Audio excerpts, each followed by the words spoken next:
नमस्कार, स्वागत है आप सभी का भारत तरंगी में।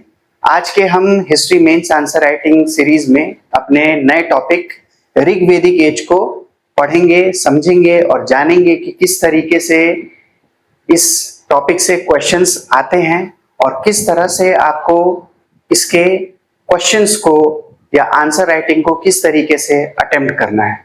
ठीक है, तो सबसे पहले हम ऋग्वेदिक एज को, आप सभी ने जीएस फाउंडेशन का जो क्लास है अगर उसे देख लिया है तो आप सभी इस क्लास को बेहतर तरीके से समझ पाएंगे। और अगर जो भी न्यू व्यूअर्स हैं तो सबसे पहले आप जाके जीएस फाउंडेशन के कोर्स को कंप्लीट कीजिए और उसके बाद में आंसर राइटिंग को आगे देखिए, तो ये आपके लिए आपको ज्यादा समझ में आएगा। जो कैंडिडेट ऑलरेडी पढ़ चुके हैं उनके लिए तो ये फायदेमंद होने ही वाला है और आपको जल्दी इजीली समझ में भी आ जाएगा। बट जो फर्स्ट टाइम है, जो बिगिनर है, वो पहले जीएस फाउंडेशन को करें, उसके बाद में आंसर राइटिंग में। ठीक है, तो ऋग्वेदिक एज को हमें अर्ली और लेटर वैदिक एज के फॉर्म में पढ़ा, या पूरे के पूरे जो इसके कल्चरल पैटर्न थे हमने उसे दो ब्रॉड कैटेगरी में डिवाइड किया। जब हम इन दोनों टॉपिक को अगर कंबाइन करते हैं तो चार ब्रॉड फ्रेमवर्क जो है वो उभर के आता है, यानी कि चार डायमेंशंस हैं जिसमें कि हम इस पूरे के पूरे ऋग्वेदिक एज को, जो कि 1500 से लेकर 600 बीसीई तक होता है। ठीक है, अर्ली वैदिक जो है वो 1500 से लेकर 1000 सी बीसीई तक है और ये 1000 से लेके 600 बीसीई तक इसका एक टाइम फ्रेम जो है वो माना जाता है। जब हम इनको पढ़ते हैं तो चार ब्रॉड कैटेगरीज हमारे पास उभर के आते हैं: पॉलिटिकल, इकोनॉमिक, सोशल और रिलीजियस एस्पेक्ट्स। तो ये चार ब्रॉड फ्रेमवर्क हैं, तो इसी चार फ्रेमवर्क में ही मिला के आपके जो क्वेश्चंस जो है वो आते हैं। और अगर उस क्वेश्चन को अगर हम 2% में बाइफरकेट करें तो 95% आपका जो क्वेश्चन होगा वो इसी टॉपिक से रहता है: political features, economic features, social या रिलीजियस। और 5% जो होता है उसमें एडिशन में क्या हो सकता है, आर्यन का कंसेप्ट, ठीक है, दूसरा उपनिषद्स, और तीसरा है science and technology, science and technology in Rigvedic literature, in Rigvedic literature. ठीक है, अब ये 5% है तो इसका मतलब ये मत समझना कि प्रोबेबिलिटी इनसे नहीं है आने का।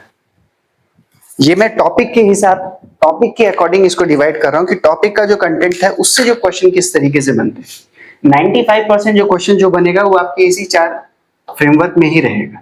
5% जो है वो इसके साथ में जोड़कर आर्यन के ऊपर पूछा जा सकता है, आइसोलेशन में उपनिषद के ऊपर पूछा जा सकता है, या फिर साइंस एंड टेक्नोलॉजी के रोल को पूछा जा सकता है। तो ये पॉइंट याद रखना कि हमेशा आपको एक ब्रॉड फ्रेमवर्क अगर आपके दिमाग में अगर रहेगा कि किस तरीके से क्वेश्चंस पूछे जाते हैं, हर टॉपिक में कौन कौन सा एरिया है, कहां कहां से ज्यादा प्रोबेबिलिटी है कि क्वेश्चंस पूछा जाएगा, तो आपको प्रिपेयर करने में, टारगेटेड प्रिपरेशन करने में आपको ज्यादा आसानी होगा और फास्ट भी आप प्रिपेयर कर पाएंगे और आप उसे टाइम से रिवाइज भी कर पाएंगे। ठीक है, इसी को कहा जाता है स्ट्रेटेजी। पर चैप्टर, पर टॉपिक के हिसाब से अगर आपके पास में और पर सब्जेक्ट के हिसाब से अगर आपके पास में अगर एक स्ट्रेटेजी है तो एग्जाम को क्लियर करना, कॉम्पिटिटिव किसी भी एग्जामिनेशन को क्लियर करना आसान हो जाता है। ठीक है, तो ये पूरा फ्रेमवर्क अपने दिमाग में रख लेना। आज के क्लास में हम इस 95% टॉपिक को कवर करेंगे। ठीक है, इसको एक बार पूरा नोट डाउन कर लो। चलो आगे बढ़ते हैं।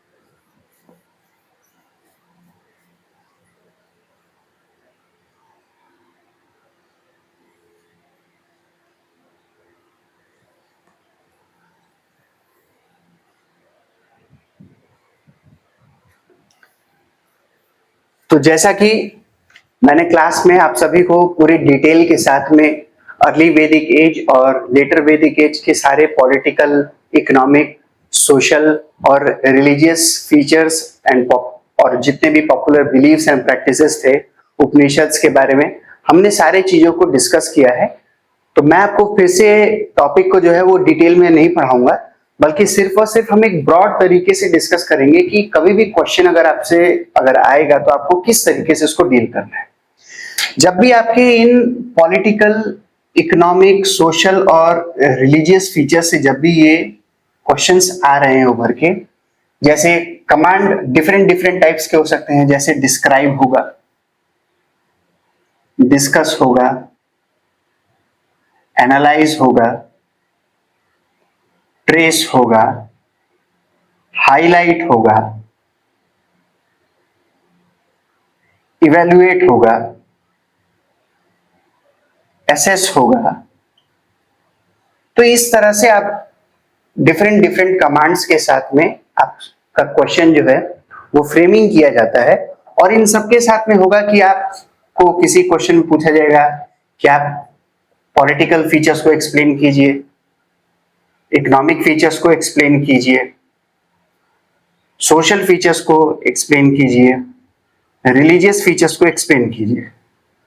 कभी भी किसी सिंगल फैक्टर को तो ये ज्यादा नहीं पूछेंगे, हमेशा दो को मिला के, जैसे पॉलिटिकल इकोनॉमिक पूछ लिया, सोशल रिलीजियस पूछ लिया, पॉलिटिकल सोशल को पूछ लिया, पॉलिटिक्स का रिलीजन के साथ में क्या, इन दोनों को कंबाइन करके पूछ लिया। एक तरीका तो ये होगा। और इसी फॉर्मेट में क्या होगा कि कभी आपको बोल दिया जाएगा कि आप सिर्फ और सिर्फ अर्ली वैदिक के बारे में बताइए, या फिर आपको कहेगा कि आप सिर्फ और सिर्फ लेटर वैदिक के बारे में बताइए। तो अर्ली वैदिक के पॉलिटिकल और इकोनॉमिक फीचर्स के बारे में डिस्कस कीजिए, या उसे एनालाइज कीजिए, ट्रेस कीजिए, हाईलाइट कीजिए उसके फीचर्स को। सोशल और रिलीजियस अर्ली वैदिक के, उसी तरीके से लेटर वैदिक का political, economic feature, social, religious feature, political, social, किसी को भी किसी के साथ में मिक्स करके उसमें पूछा जा सकता है। एक फॉर्मेट तो ये होता है जहां पे अर्ली वैदिक को अलग तरीके से पूछा जाए, लेटर वैदिक को अलग पूछा जाए। दूसरा एक तरीका इन्हीं कमांड के साथ में क्या होगा कि कंपैरिजन बेसिस पे, कि अर्ली वैदिक एज में जो पॉलिटिकल चेंजेस हुए और लेटर वैदिक में क्या क्या पॉलिटिकल चेंजेस हुए, उनको एनालाइज कीजिए और एसेस कीजिए। उसी तरीके से सोशल फॉर्मेट में, फिर इकोनॉमिक फॉर्मेट में हमें क्या क्या चेंजेस देखने को मिलते हैं, रिलीजन के डायमेंशन में हमें क्या क्या चेंजेस देखने को मिलते हैं। तो इस तरीके से क्वेश्चन का जो नेचर जो होगा वो कंपैरिजन में होगा कि पहले अर्ली वैदिक और लेटर वैदिक का पहले तो आप उसको एक्सप्लेन कीजिए, उसकी फीचर्स के बारे में बताइए, और फिर ये बात बताइए कि उसमें क्या क्या आपको चेंजेस देखने को मिलते हैं। अर्ली वैदिक में क्या था पॉलिटिकल स्ट्रक्चर, तो लेटर वैदिक में क्या हुआ। सोशल में चेंजेस में अगर अर्ली वैदिक में अगर क्या आता है तो लेटर वैदिक में क्या उसमें हमें चेंजेस देखने को मिलते हैं। तो इस तरीके से एक है कि आइसोलेशन में दोनों जो सब पार्ट है उन सब पार्ट के बारे में पूछा जाए तो वो इजी हो जाएगा। मॉडरेट में थोड़ा कंपैरेटिव बेसिस पे आपसे पूछा जाएगा आपके अंडरस्टैंडिंग पे। और तीसरा होता है जब आपसे नेचर या सिग्निफिकेंस के बारे में पूछा जाता है कि आपने बता तो दिया लेकिन इससे आप समझते क्या है, इससे क्या टोटल पिक्चर उभर कर आता है उस पूरे के पूरे अर्ली वैदिक एज का या लेटर वैदिक एज का, या पूरे के पूरे लेटर वैदिक या पूरे के पूरे जो ऋग वैदिक कल्चर है उसके सोसाइटी का क्या पिक्चर बनाते हैं। आपसे अगर कोई पूछे कि आप मुझे क्रक्स में 2 लाइन में बता दीजिए कि उसका कैसे हम ऋग वैदिक कल्चर के पॉलिटिकल स्ट्रक्चर को समझे, कैसे हम उसके सोसाइटी को समझे, क्या उसके इकोनॉमिक कंडीशंस थे, क्या एक पिक्चर उभर कर आता है उसके रिलीजन का। तो इस तरीके से आपसे एक नेचर और सिग्निफिकेंस भी पूछा जा सकता है, जो अगेन मॉडरेट लेवल का ही क्वेश्चन है, वो कोई टफ क्वेश्चन नहीं होगा। तो इजी में जो रहेगा डिस्कस, डिस्क्राइब, ये सारे कमांड के साथ में अर्ली लेटर में, आइसोलेशन में सबके फीचर्स को, जैसे आपको फीचर्स को लिखते हुए जाना है। उसको थोड़ा सा अगर मॉडरेट लेवल पे लेके जाएगा तो कंपैरिजन में पूछेगा, उसमें थोड़ा सा और एडवांसमेंट होगा तो आपसे नेचर और सिग्निफिकेंस पूछा जाएगा क्वेश्चन में कि analyse the socio political changes which occurred from the early Vedic age to later Vedic age and highlight its significance. या फिर evaluate the nature of the religious changes which occurred from the early Vedic age to later Vedic age. इस तरीके से questions को आपको format में दिया जा सकता है, तो अपने दिमाग में याद रखना कि कैसे आपको इसके पूरे के पूरे आंसर राइटिंग को प्रिपेयर करना है, कैसे टॉपिक को पढ़ना है. ठीक है, चलिए ब्रीफली मैं आप सबके लिए इस टॉपिक को डिस्कस कर लेते हैं कि अगर ये सारे कमांड्स, ये सारे वर्ड्स अगर आपसे अगर पूछे जाएंगे तो किस तरह से आपको डील करना है. ठीक है, क्या क्या मेन वो पॉइंट्स होंगे जो कि डेफिनेटली आपके आंसर में रिफ्लेक्ट करना चाहिए, उसे देखते हैं.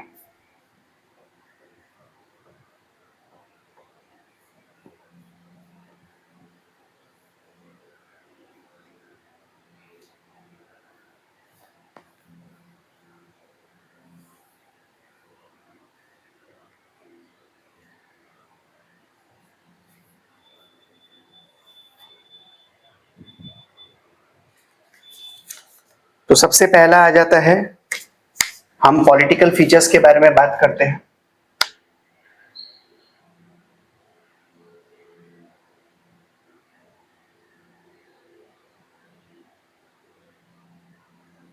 तो यहां पे हम इसे दो कैटेगरी में बांट देते हैं.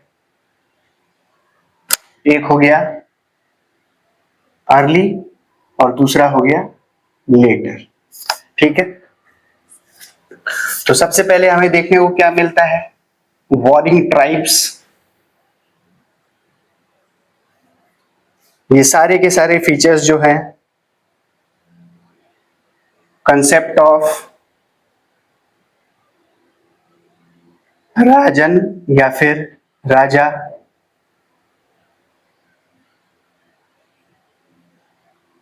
बाली, ट्राइबल असेंबलीज,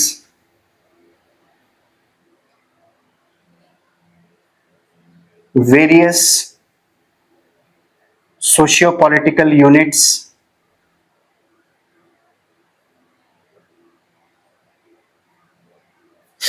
ठीक है. तो ये सारे हमने फीचर्स जो हैं, हमने अर्ली वैदिक एज में ये सारा चीज मैंने बहुत ही डिटेल से पढ़ाया है, समझाया है. क्या था warring tribes, concept of rajan क्या है, बाली क्या है, ट्राइबल असेंबलीज क्या है, and the various social political unit which we have studied in the early Vedic age. Now same thing what we find in the later Vedic period.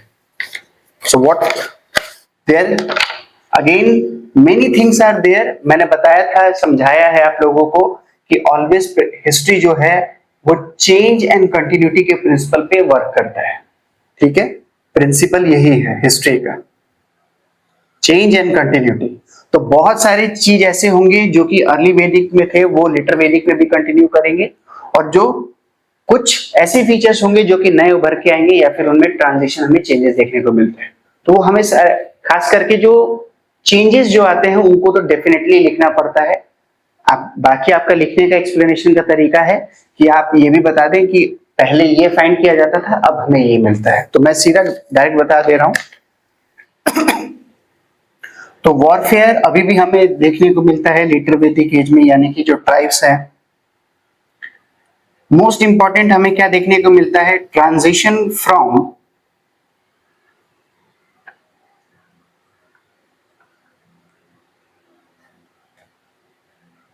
tribal polity to territorial state.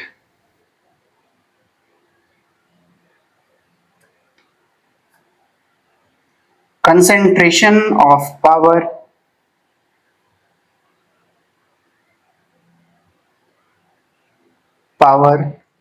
in the hands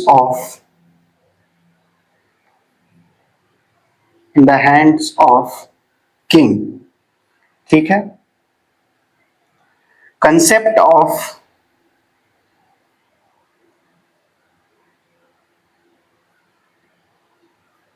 hereditary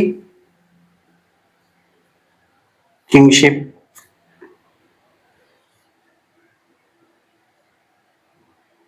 Bali becoming obligatory.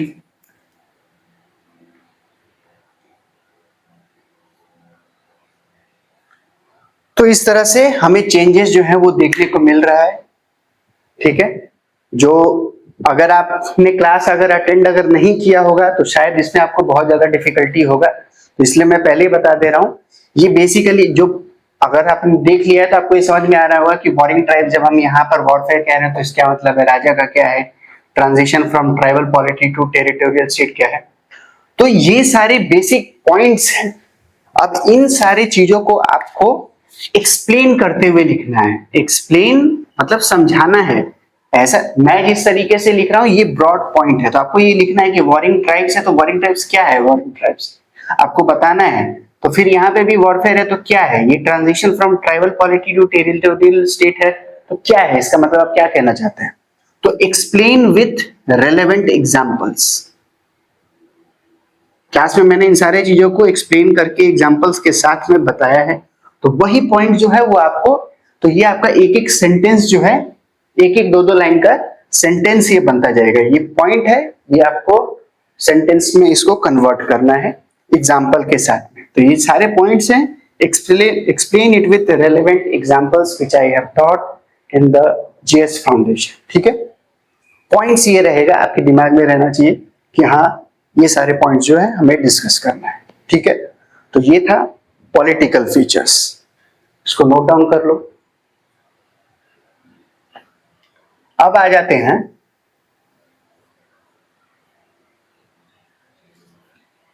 Next,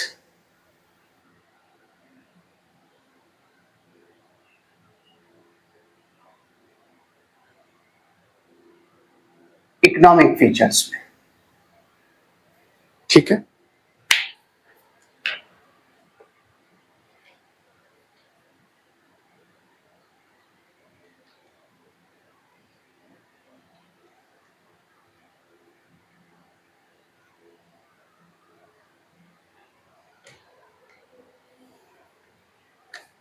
तो economic level पे हमें क्या देखने को मिलता है, animal husbandry,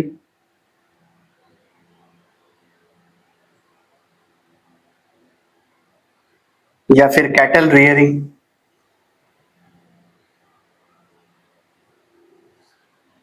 agriculture भी हमें देखने को मिलता है,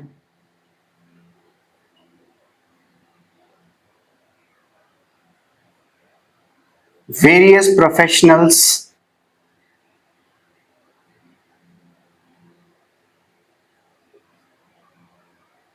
associated with different crafts,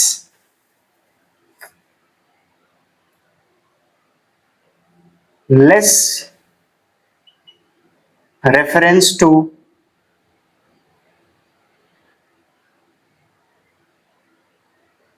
metallurgical activities, बहुत कम हमें मेटल के वर्क देखने को मिलते हैं, प्रिवलेंस ऑफ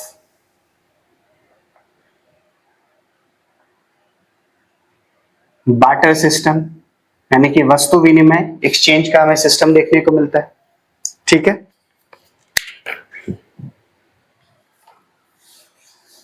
सारे पॉइंट्स को नोट डाउन करते हुए चलो।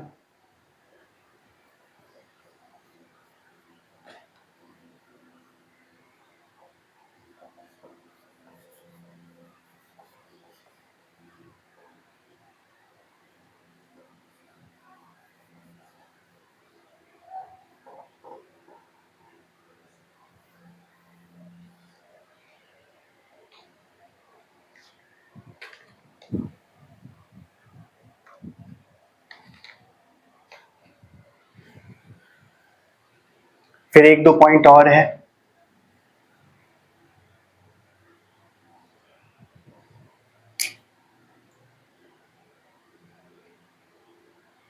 notion of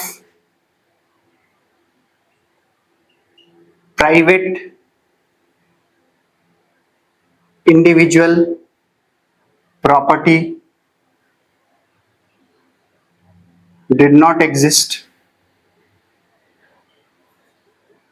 ठीक है।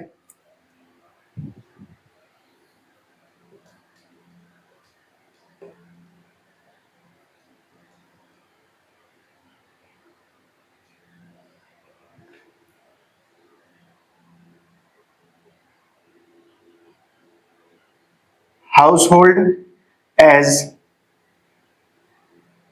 Basic unit of labour.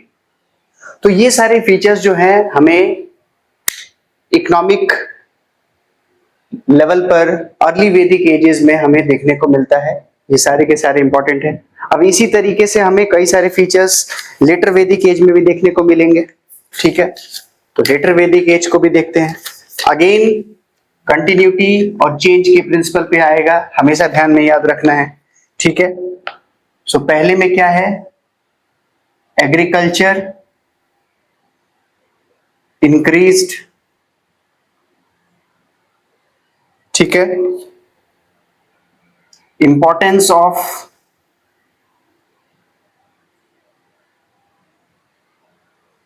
Gift exchange,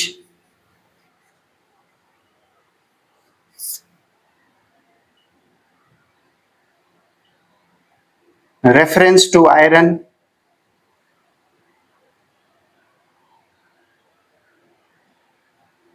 various professionals,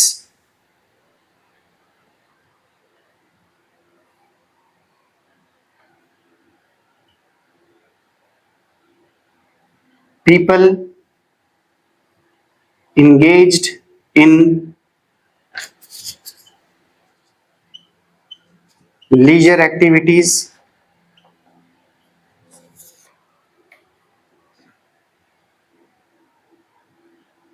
varieties of foods and textiles. तो ये सारी चीजें जो है हमें कुछ ऐसे फीचर्स हैं जो कि कंटिन्यूटी में भी हैं और कुछ ऐसे भी फीचर्स हैं जो कि हमें डेवलपमेंट दिखाई देने को मिलता है, या फिर उनका जो एक स्केल था वो हमें पहले के कंपैरिजन में एक लार्जर स्केल पर हमें उसका प्रोडक्शन, उसका यूटिलाइजेशन हमें देखने को मिलता है, ठीक है। तो ऑलवेज ये है आपके पूरे के पूरे इंपॉर्टेंट इकोनॉमिक फीचर्स। अगर क्वेश्चन अगर आइसोलेशन में सिर्फ और सिर्फ अर्ली वैदिक के बारे में पूछ रहा है तो आपको इंडिविजुअल के पॉइंट्स लिखने हैं। अगर कंपैरिजन में पूछ रहा है तो इस तरीके से डेफिनेशन में बनाकर आपको लिखना है। और याद रखना कि ये पॉइंट है, हमेशा इसको एक्सप्लेन करना है with relevant and significant example wherever it is required, ठीक है। आपके आंसर अपने आप में सेल्फ एक्सप्लेनेटरी नहीं होते हैं, जहां जहां पर जरूरत पड़ता है हमें उसे एक्सप्लेन करना पड़ता है, ठीक है, याद रहे। अब इकोनॉमिक फीचर्स के बाद में हम आते हैं सोशल फीचर्स के ऊपर। क्या क्या हमें सोशल फीचर्स जो है वो हमें देखने को मिलता है, इस पॉइंट को पूरा नोट डाउन कर लेना।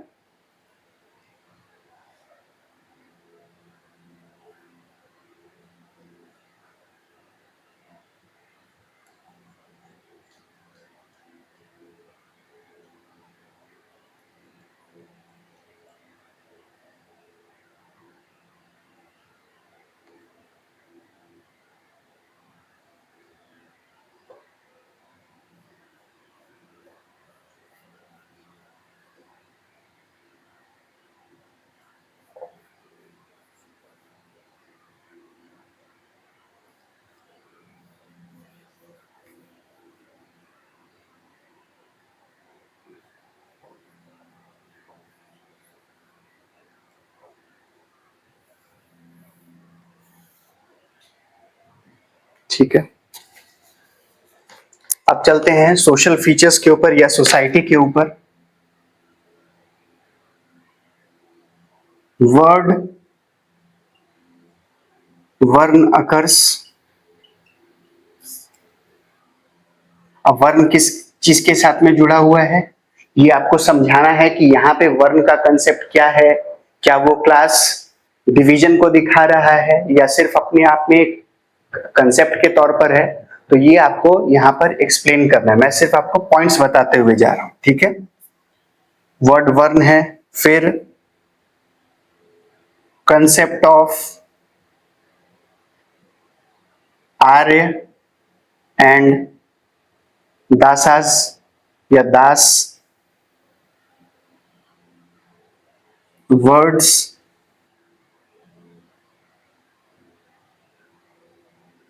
ब्राह्मण and Kshatriya,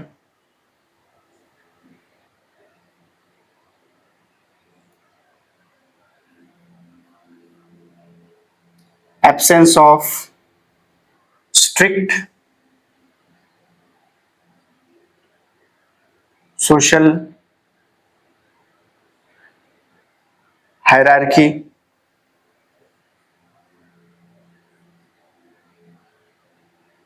element of social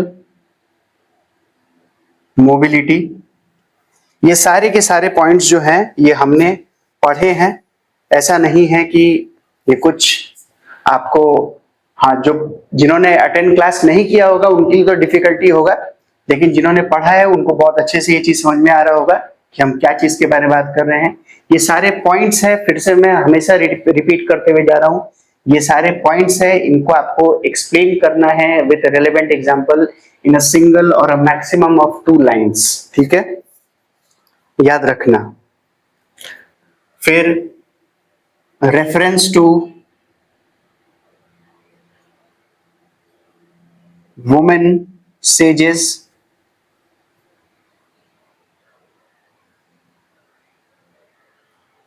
ठीक है, इसको नोट डाउन कर लो पूरा।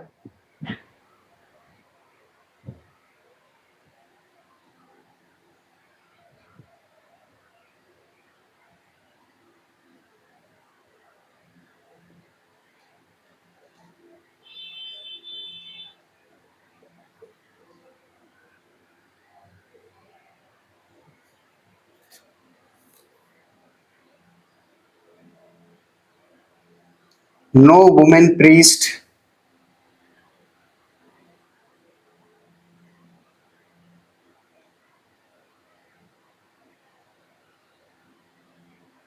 patriarchal and patrilineal society,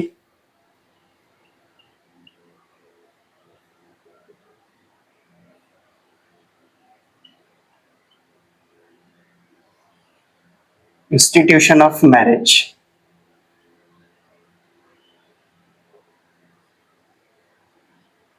तो ये सारे पॉइंट्स हैं जिनको कि आपको एक्सप्लेन करना है, और ये सोशल फीचर्स, ये सारे रिलेवेंट इंपॉर्टेंट फीचर्स हैं जो कि अर्ली वैदिक एज को जब हम पढ़ते हैं तो इससे हमें उस टाइम के सोसाइटी के बारे में पता चलता है, ठीक है, कि इंडिविजुअल्स और जो एक हाउस होल्ड यूनिट था उनका किस तरीके से इंडिविजुअल अपने सोसाइटी में उसका क्या रोल होता है।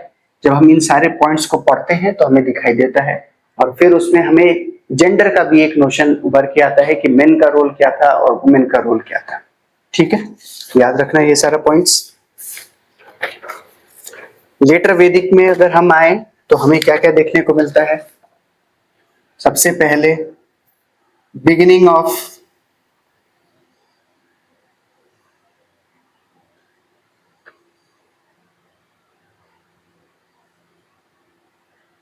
Class structure,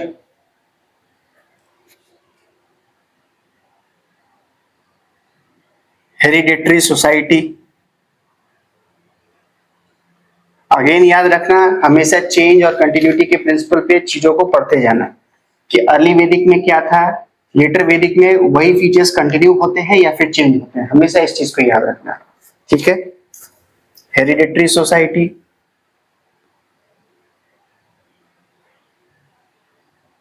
duties of 4 varnas, order of 4 वर्नास,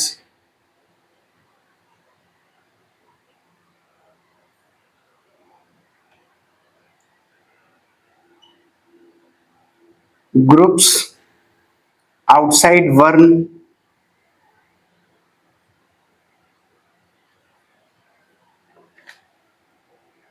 6 notion of untouchability कि था या नहीं था। अभी तक हमें अनटचेबिलिटी के नोशन जो है वो दिखाई देने को नहीं मिलता है। Notion of women as polluting, यानी कि इस टाइम पर हमें लेटर वैदिक एज में देखने को मिलता है कि मेंस्ट्रुअल वुमन को डेंजरस और पॉल्यूशन के नोशन से देखा जा रहा है। तो ये सारी चीजों को जो है आपको अपने आंसर में बताते हुए जाना है, इसको समझाना है बहुत ही ब्रीफ तरीके से, ठीक है। और जो इंस्टीट्यूशन ऑफ मैरिज है वो इस पे कंटिन्यू करेगा। ये वाला पॉइंट याद रखना कि पैट्रियार्कल एंड पैट्रिलिनियल सोसाइटी और इंस्टीट्यूशन ऑफ मैरिज, ये दोनों पॉइंट जो है ये हमें लेटर वैदिक एज में ही एज इट इज देखने को मिलते हैं, ठीक है। तो ये दोनों पॉइंट कंटिन्यू रहेगा।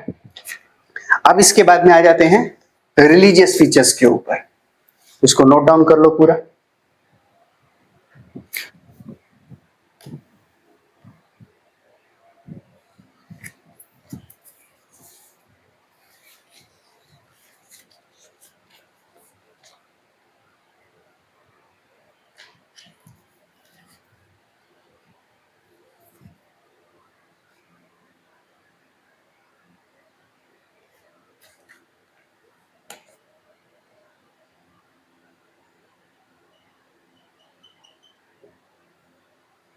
रिलीजियस फीचर्स पे आ जाएंगे अब हम, ठीक है।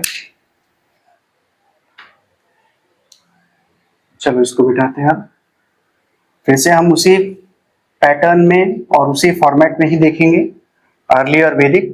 मैं इसको इस तरीके से इसलिए समझाते रहा हूं ताकि आपके दिमाग में ये रहेगा कि आइसोलेशन में भी अगर कोई अगर दोनों एज को या दोनों कल्चर को अगर अकेले में भी आइसोलेट करके अगर पूछा जाता है तो वो भी पॉइंट रहेगा। और अगर कंपैरेटिव टोन में अगर आंसर क्वेश्चन अगर रहता है तो आप इस तरीके से उसको बॉक्स में बनाकर, टेबल में बनाकर उसे रिप्रेजेंट कर सकते हैं, ठीक है।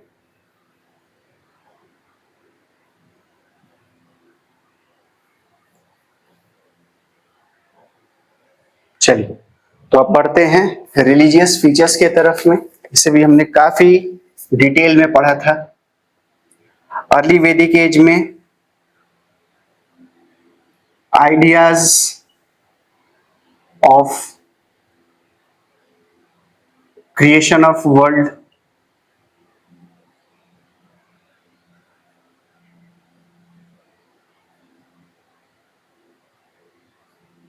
परफॉर्मेंस ऑफ यजनाज यानी कि सैक्रिफाइसेस, जो भी यज्ञ अनुष्ठान होते थे, नेचुरलिस्टिक पॉलीथीइज्म यानी कि देवी देवताओं को नेचुरल इवेंट्स के तौर पर दिखाना, समझना या रिमेंबर करना, ठीक है। इसके बाद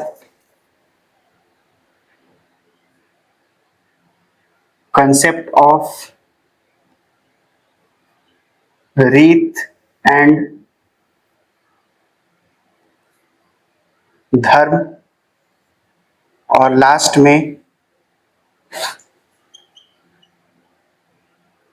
फ्यूनररी प्रैक्टिसेस। रिलीजियस फीचर्स में आपको बिलीफ्स एंड प्रैक्टिसेस को भी दिखाना पड़ता है, तो उसमें आपके फ्यूनररी प्रैक्टिसेस भी आएंगे, ठीक है। ये बात याद रखना। इसी तरीके से अगर हम लेटर वैदिक एज के में चलें तो हमें यहां पर भी same again change and continuity का principle, variety of ideas of creation, इसमें हमने कई सारे हिम पढ़े थे, जैसे नसाध्य हिम के बारे में हमने पढ़ा था। More emphasis on sacrifice, on sacrifice,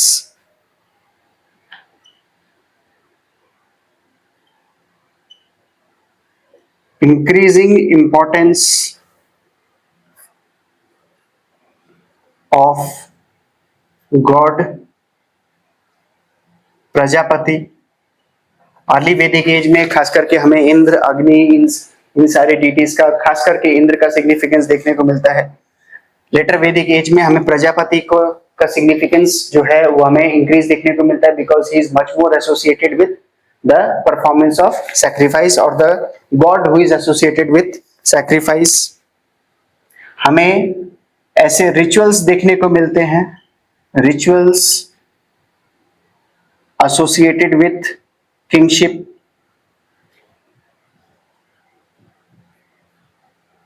राजसूय यज्ञ, अश्वमेध यज्ञ, ये सारे के सारे यज्ञ को हमने देखा था कि कैसे इनका सिग्निफिकेंस जो है वो लेटर वैदिक एज में उभर कर आ जाता है।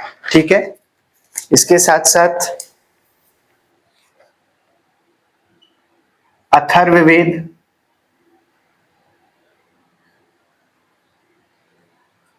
रिफ्लेक्टेड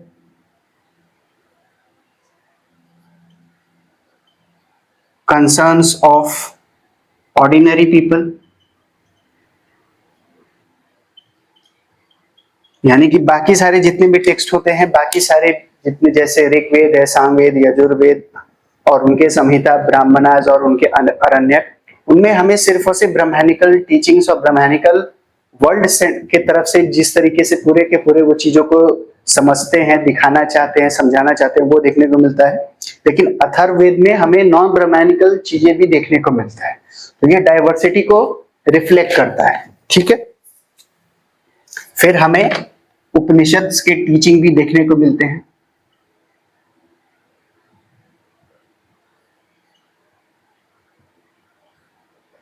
ये सारे के सारे पॉइंट्स जो हैं, आपको इन सारे चीजों को ब्रीफली एग्जाम्पल के साथ में इसको एक्सप्लेन करना है कि इनका मीनिंग क्या है। ठीक है, तो ये होगा आपका इंपॉर्टेंट फीचर्स जो कि हमने इसे डील कर लिया है सारे के सारे पॉइंट्स में। पहले स्टार्ट किया हमने पॉलिटिकल से, फिर इकोनॉमिक, फिर सोशल एंड देन रिलीजियस। ये पूरा का पूरा एक फॉर्मेट है, पूरे के पूरे ये ब्रॉड फीचर्स हैं जिसे हमें हमेशा अपने दिमाग में याद रखना है कि जब भी आपसे अगर क्वेश्चन अगर पूछा जाए तो ये सारे के सारे पॉइंट्स जो हैं ये डेफिनेटली आपके आंसर में रिफ्लेक्ट होना चाहिए। ठीक है, इसे एक बार नोट डाउन कर लो।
अब आ जाते हैं इसके हम पूरे के पूरे ऋग्वेद के एज के इसके नेचर पर।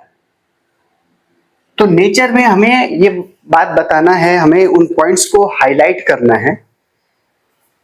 हमें एग्जैक्टली उस चीज को एक्सप्लेन नहीं करना पड़ता है, एग्जैक्टली फिर से हम फीचर्स को मेंशन करना स्टार्ट नहीं कर देंगे, बल्कि उन फीचर से हमें क्या समझ में आता है, क्या एक जनरलाइज तरीके से हम उस जो भी प्रोसेस वहां पे चल रहा है उसे हम जनरलाइज तरीके से कह सकते हैं या नहीं कह सकते हैं, हमें ये बताना पड़ता है। ठीक है, क्या है एक एक करके देखो, समझ में आ जाएगा।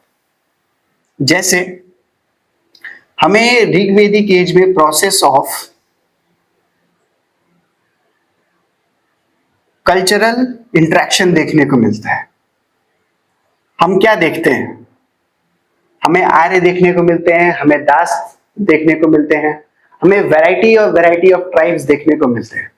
अब कभी इनमें कोऑपरेशन देखने को मिल रहा है, जैसे for example battle of 10 Kings.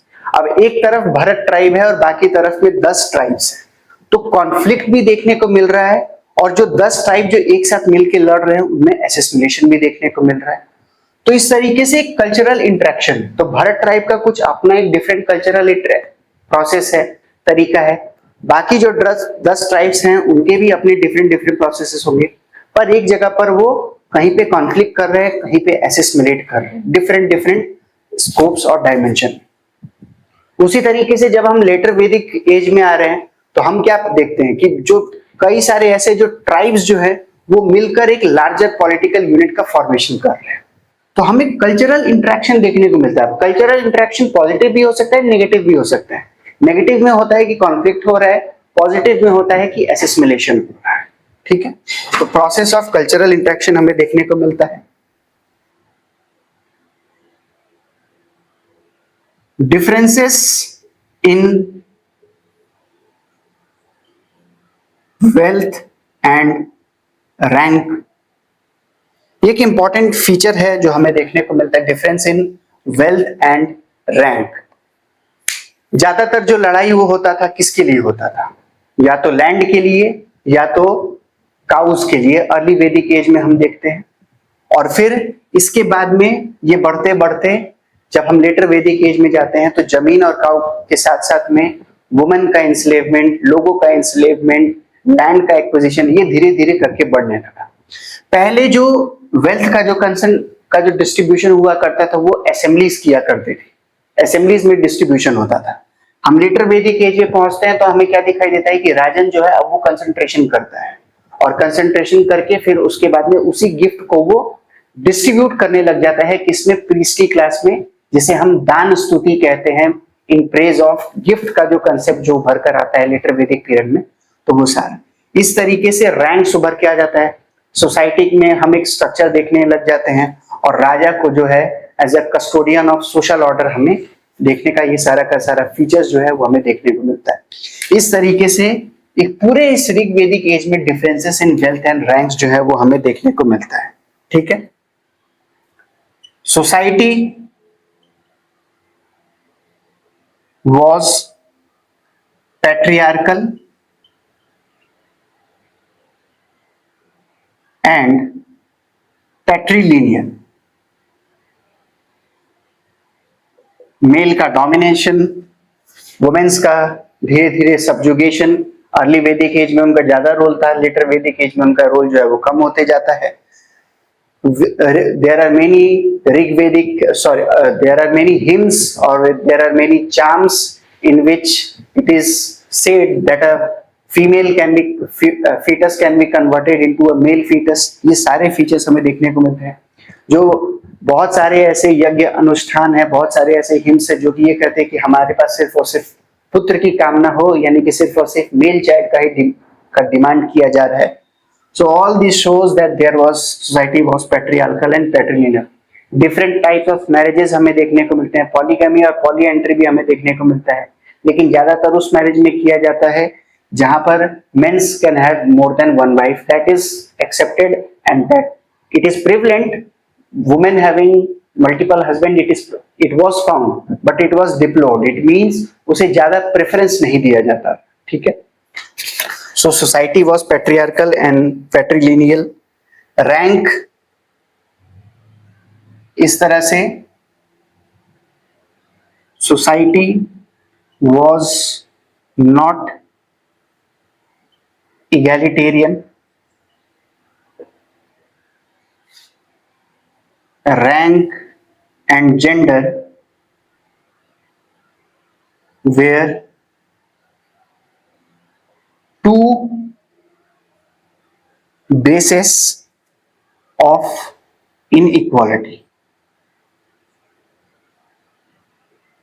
ठीक है, आपका सोसाइटी में क्या रैंक है और क्या जेंडर है। रैंक में जैसे अगर आप राजन हैं या फिर अगर आप ब्राह्मण क्लास से हैं तो आपका ज्यादा सिग्निफिकेंस है, वहीं अगर आप शूद्र हैं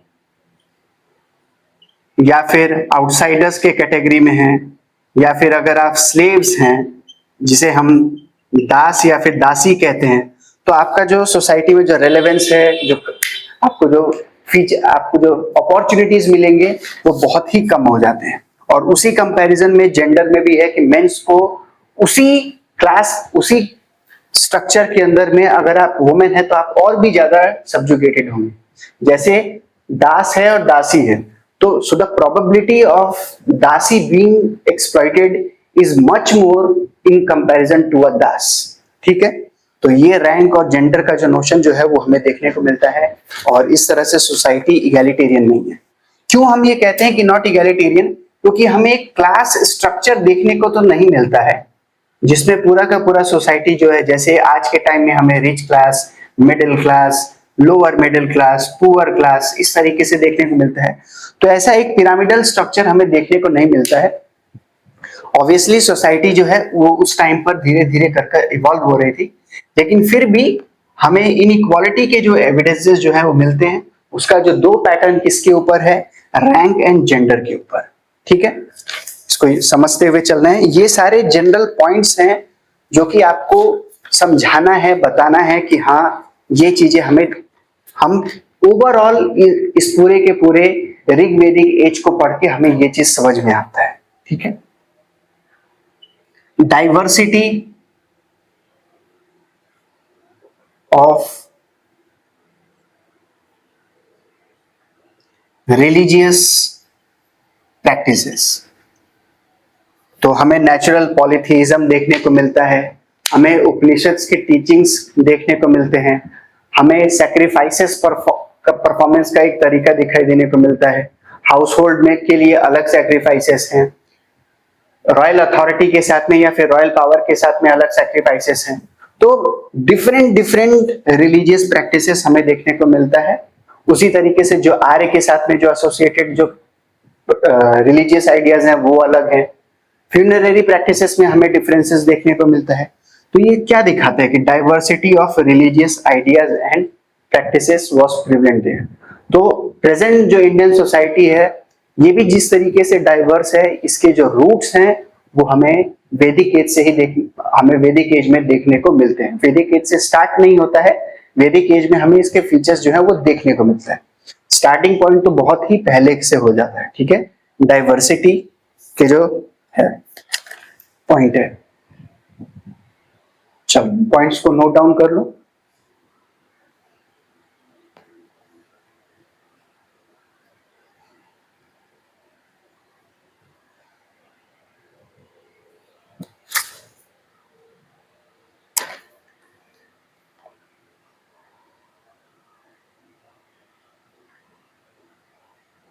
greater complexity in political organization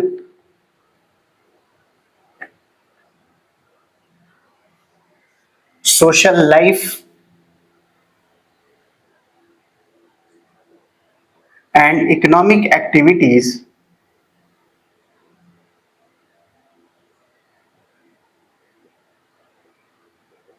in later Vedic period।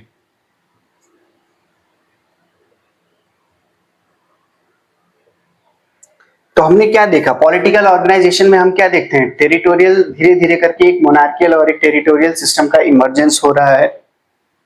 Social life में हेरिडेटरी नोशंस उभर कर आ रहे हैं। यहाँ पर भी जो किंगशिप जो था पहले असेंबली इलेक्ट करती थी, अब हेरिडेटरी नोशन ऑफ हो चुका है।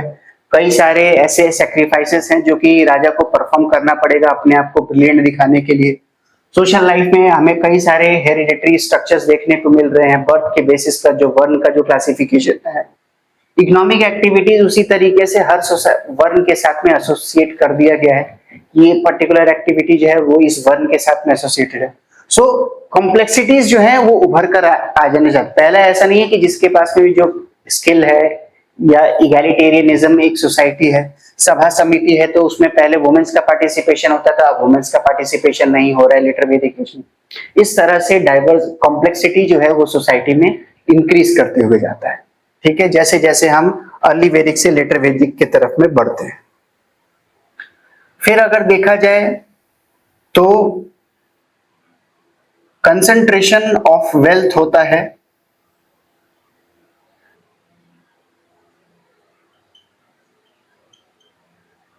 इन द हैंड्स ऑफ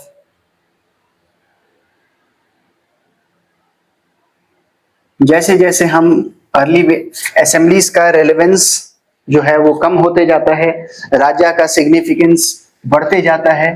तो ये रिफ्लेक्ट किस में करता है? ये रिफ्लेक्ट करता है वेल्थ के को किसने ज्यादा अपने पास स्टोर करके रखा हुआ है, उसमें से भी कौन इंपॉर्टेंट है, किसने ज्यादा, अगर एक फैमिली है अगर उसमें वेल्थ का अगर कंसंट्रेशन हुआ है तो उसमें भी सबसे ज्यादा किस इंसान ने या किस फैमिली मेंबर ने अपने पास में रखा हुआ है, सो प्रोबेबिलिटी है कि वो ज्यादा राइज करेगा।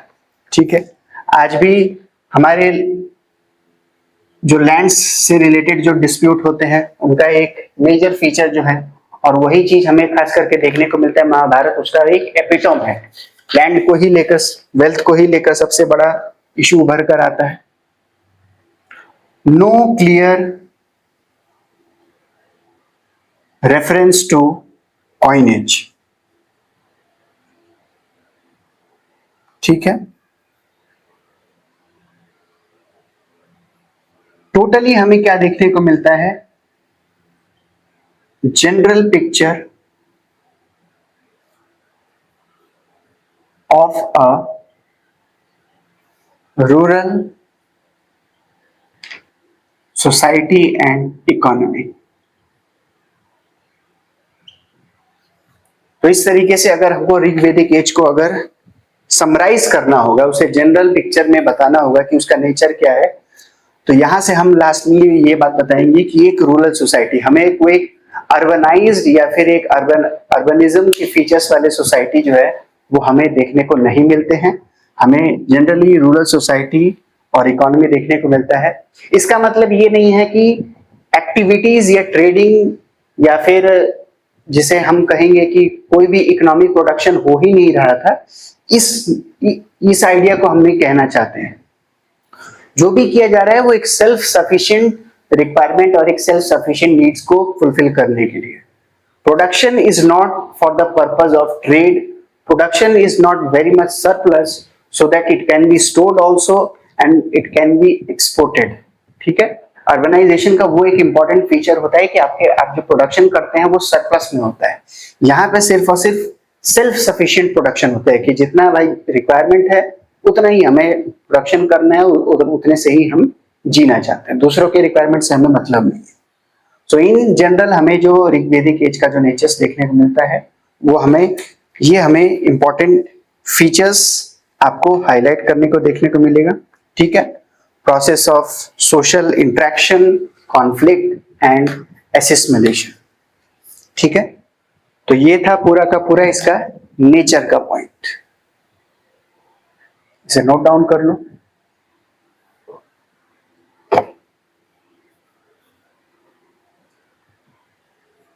और अब बढ़ते हैं अपने लास्ट सब टॉपिक की तरफ, जो इसमें हमें समझना है और जानना है, वो है इसका पूरा का पूरा सिग्निफिकेंस। तो फीचर्स हमने कर लिया कि फीचर्स अगर क्वेश्चन में अगर हमसे फीचर्स अगर पूछा जाएगा तो हमें फीचर्स में क्या क्या लिखना है।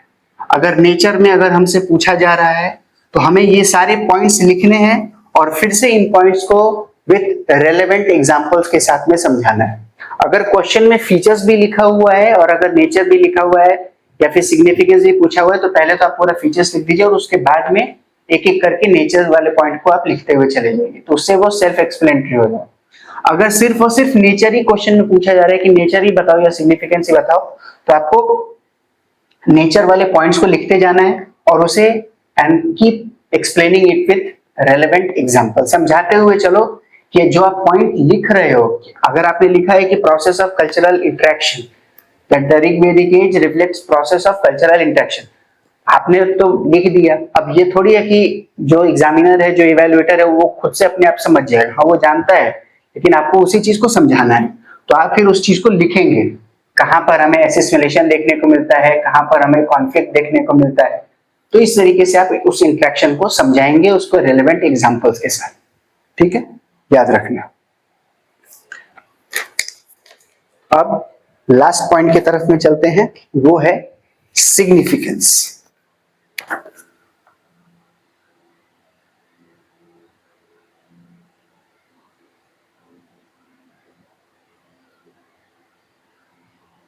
तो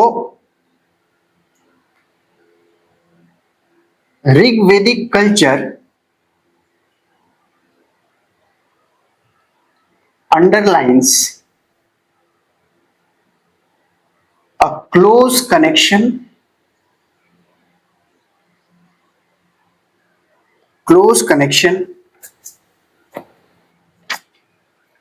between the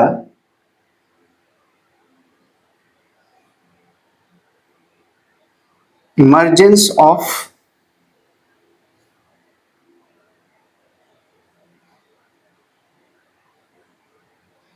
monarchical system, वर्ण hierarchy,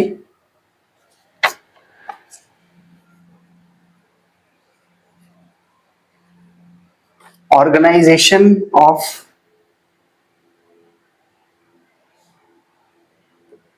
kinship relations and structure of household।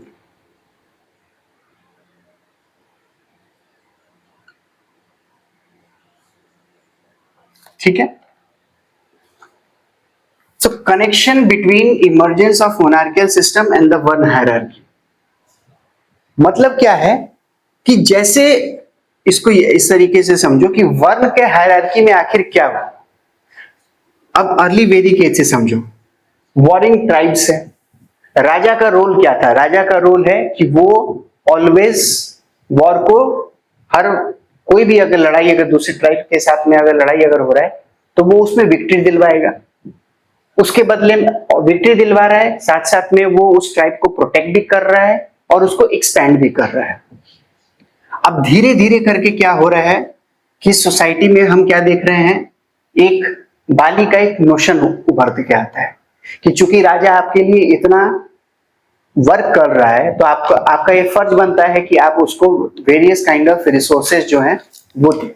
अब चाहे वो फूड हो गया, वेल्थ हो गया, प्रेजेंटेशन हो गया, किसी भी प्रकार का। अब ऐसे करते करते करते राजा के पास में क्या हो रहा है, कंसंट्रेशन ऑफ वेल्थ बढ़ गया है over a period of time. अब इस चीज को दिखाने के लिए, और चूंकि ये ब्राह्मणिकल कंसेप्ट डोमिनेटेड सोसाइटी है, वहां पर हमें रिलीजन का सिग्निफिकेंस देखने को मिलता है, सैक्रिफाइसेस का हमें सिग्निफिकेंस देखने को मिल रहा है। तो सैक्रिफाइस कौन कंडक्ट करवा पाएगा? जिसके पास में ज्यादा वेल्थ है, क्योंकि सैक्रिफाइसेस के साथ में दान और दक्षिणा है।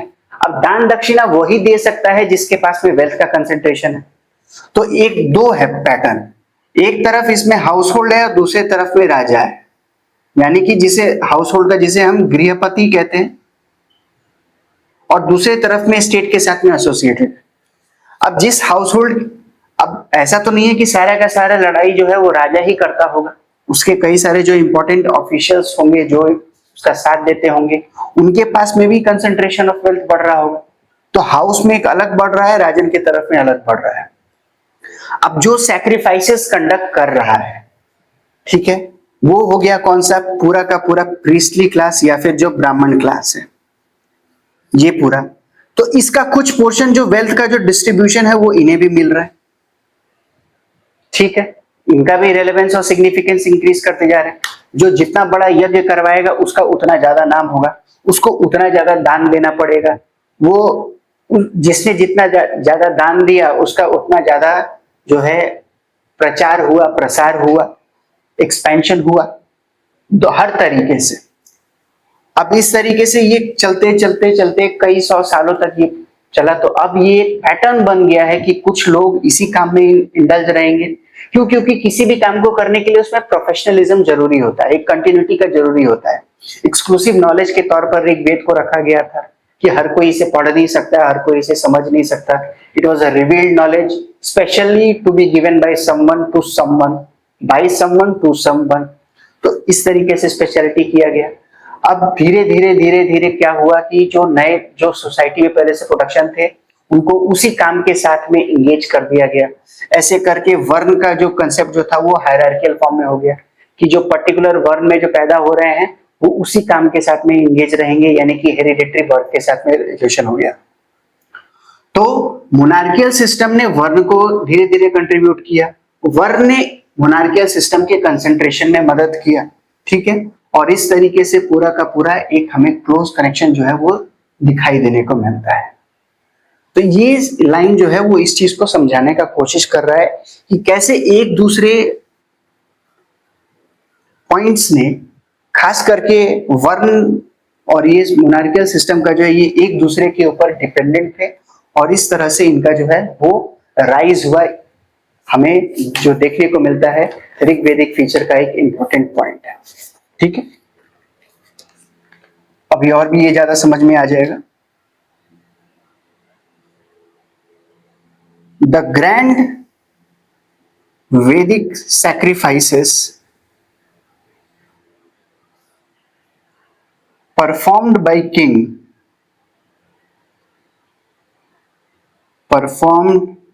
king legitimized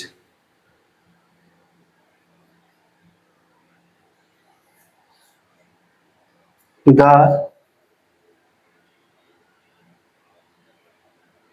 king's control as custodian of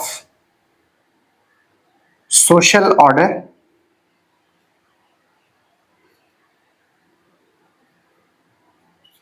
while the same role was performed by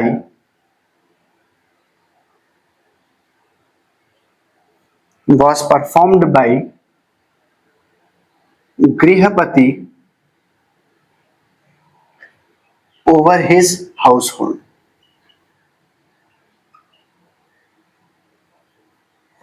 तो सोसाइटी के लेवल पर हमें किंग का कंसंट्रेशन वेल्थ का, पावर का और सोशल ऑर्डर का देखने को मिलता है. उसी तरीके से हाउस होल्ड में हमें गृहपति का एक नोशन जो है वो देखने को मिलता है. किंग सोसाइटी में किंग है तो उसके प्रति लोगों का क्या रिस्पॉन्सिबिलिटी है, क्या ड्यूटी है, किस तरीके से एक स्ट्रक्चर मेंटेन किया हुआ है कि आपको क्या काम करना है, आप किस वर्ग में है तो आपका क्या ड्यूटी है उसको आपको परफॉर्म करना है.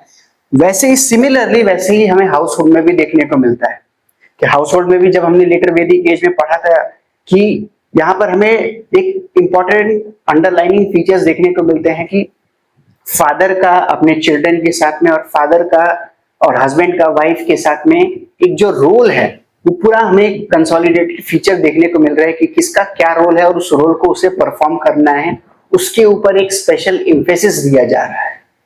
ठीक है, उसी से आप पुण्य कमाते हैं, वो आपका ड्यूटी है, वही आपका धर्म है और आपको पुण्य कमाना है. आपको बेटर लाइफ में अगर आपको लाइफ में अगर अच्छा काम अगर करना है, आप चाहते हैं कि आप इस लाइफ साइकिल से लिबरेट हो जाएं, आपको स्वर्ग मिले, तो आपको वो जो नोशंस जो बनाए गए हैं कि एक वाइफ का क्या रोल एंड रिस्पॉन्सिबिलिटी है, एक चिल्ड्रन का क्या रोल एंड रिस्पॉन्सिबिलिटी है, उसी तरीके से समाज में लोगों का क्या रिस्पॉन्सिबिलिटी है राजा के तरफ, उन सारी चीजों को हमें परफॉर्म करने को मिलता है. तो ये सारे के सारे प्रोसेसेस जो हैं वो हमें ऋग्वेदिक एज में डेवलप में देखने को मिलता है. का डेवलपमेंट इसी पीरियड से हमें खास करके देखने को मिलेगा कि पहले अर्ली वैदिक एज में कैसा एक रूडिमेंट्री फॉर्म था, लेटर वैदिक में आते आते उसमें ट्रांजिशन आ रहा है और फिर आगे चलकर जब हम 600 बीसी से फिर जब आगे बढ़ेंगे तो ये पूरा का पूरा जो है ब्राह्मणिकल आइडियाज जो है वो कंसोलिडेट हो जाता है. तो ये पैटर्न जो है वो हमें देखने को मिलता है. ठीक है, और लास्टली एक इंपॉर्टेंट पॉइंट है, इन दोनों पॉइंट को नोट डाउन कर लो.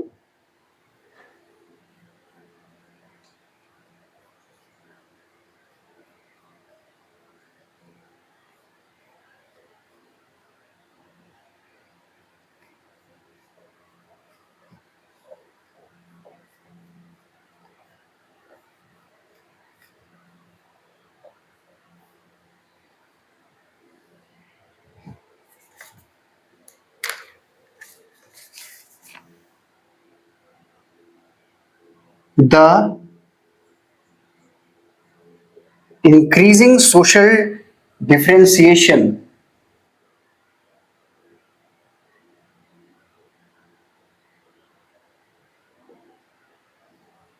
and emergence of a state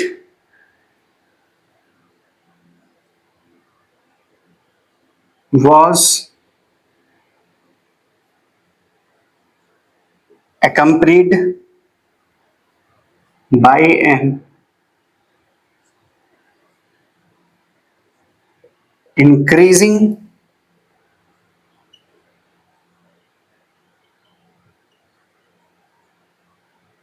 subordination of women.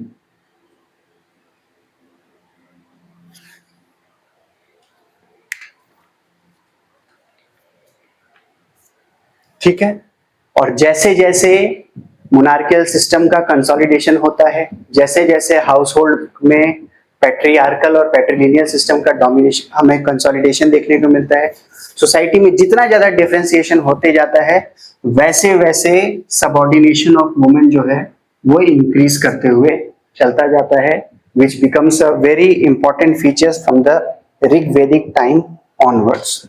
Not primarily associated with Rig Vedic, early Vedic, but yes, it became a consolidated feature from the later Vedic period onward.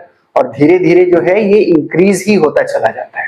ठीक है, तो ये था पूरा का पूरा ऋग वैदिक एज का पूरा जो एक 95% जो मैंने कहा था, जो फीचर्स में अगर आपसे क्वेश्चंस अगर पूछे जाएंगे political, social, economic, religious beliefs and practices, फिर उसका नेचर, और अगर उसी पॉइंट की अगर आपको सिग्निफिकेंस को अगर पूछा जाता है क्वेश्चन में, तो ये सारे पॉइंट्स जो है वो आपको अपने आंसर में डिस्कस करना है, मेंशन करना है, जहां पर भी जरूरत हो with relevant and significant example के साथ में उसे एक्सप्लेन करते हुए चलना है.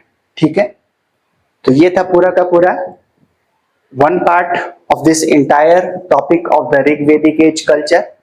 नेक्स्ट क्लास में हम इसके जो 3 इंपॉर्टेंट जो बाकी जो 5% मैंने जिसमें से बताया था कि आर्यन के टॉपिक को हमें कंसेप्ट को हमें डील करना है कि हु वेर आर्यंस, दूसरा उपनिषद्स के बारे में के टॉपिक को डील करना है, और तीसरा जो साइंस एंड टेक्नोलॉजी है, scientific evidence reflected in the Rig वैदिक कल्चर एंड द ऋग वैदिक एज में, उसे हमें डील करना है.